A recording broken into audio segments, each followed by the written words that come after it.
பொது தேர்தலிலே எடப்பாடி சட்டமன்ற தொகுதியிலே போட்டியிட்ட எனக்கு உங்களுடைய பொன்னான வாக்களை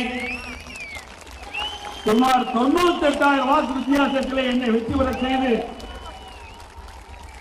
தமிழகத்திலே எடப்பாடி சட்டமன்ற தொகுதியில தான் அதிக வாக்கு வித்தியாசத்திலே இந்த 234 இடத்துல அதிக வாக்கு வித்தியாசத்திலே வெற்றி பெற்ற சட்டமன்ற தொகுதி எடப்பாடி சட்டமன்ற தொகுதி.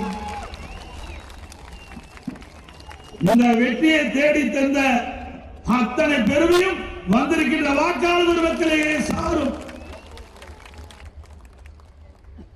இன்றைய தினம் ஆட்சியாளர்கள் பெரும்பான்மையான இடத்துல வெற்றி பெறல, 108 இடத்துல தான் வெற்றி பெற்றிருக்கிறாங்க.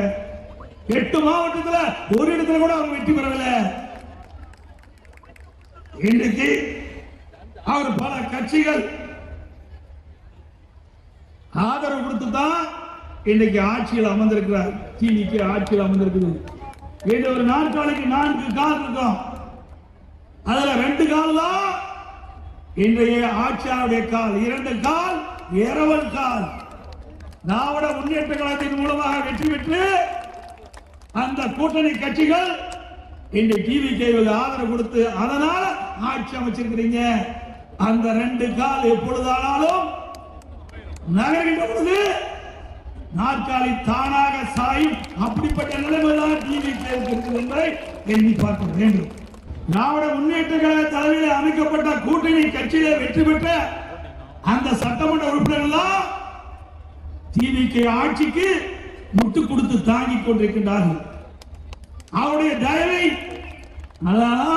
அவருடைய திராவிட முன்னேற்ற கழக தலைமையில் அமைக்கப்பட்ட கூட்டணி இன்றைக்கு கம்யூனிஸ்ட் கட்சிகள், விடுதலை சிறுத்தை கட்சி மற்றும் சில கட்சிகள் ஆதரவு கொடுத்த காரணத்தினால்தான் இன்றைக்கு ஆட்சியில் இருக்குது. தனி பெருமையாண்மையோட ஆட்சி அமைக்கல. அவர்கள் தயவு எந்த அளவுக்கு இருக்கிறதோ அந்த நாட்கள் தான் இவர் ஆட்சியில் இருப்பார் என்பதை அவர்கள் எண்ண வேண்டும்.